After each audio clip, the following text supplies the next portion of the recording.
भारत की बेटी किसी से नहीं डरेगी। कंगना है भारत की बेटी किसी से नहीं डरेगी।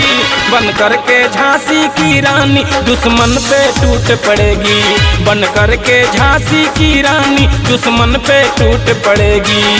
कंगना है भारत की बेटी किसी से नहीं डरेगी। कंगना है भारत की बेटी किसी से नहीं डरेगी। बन करके झांसी की रानी दुश्मन पे टूट पड़ेगी। बन करके झांसी की रानी दुश्मन पे टूट पड़ेगी।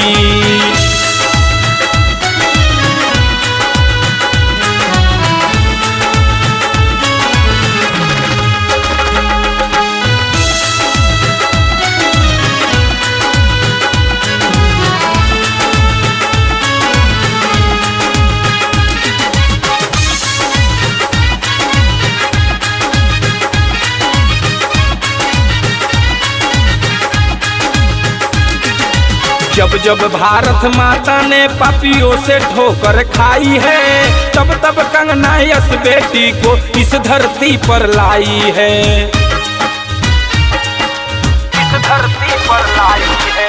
जब जब भारत माता ने पापियों से ठोकर खाई है, तब तब कंगना इस बेटी को इस धरती पर लाई है। निडर होकर लीडर लोग के सामना वो करेगी। निडर होकर लीडर लोग के सामना वो करेगी।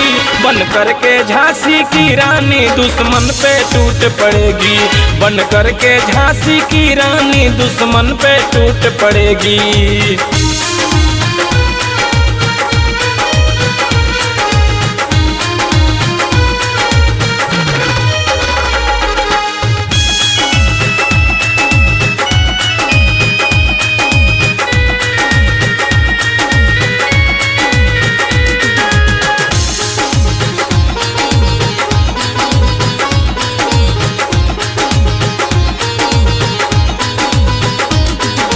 नेता हो अभिनेता सबकी नानी याद दिलाई है। वीर शिवाजी की धरती छत्राणी मान बढ़ाई है।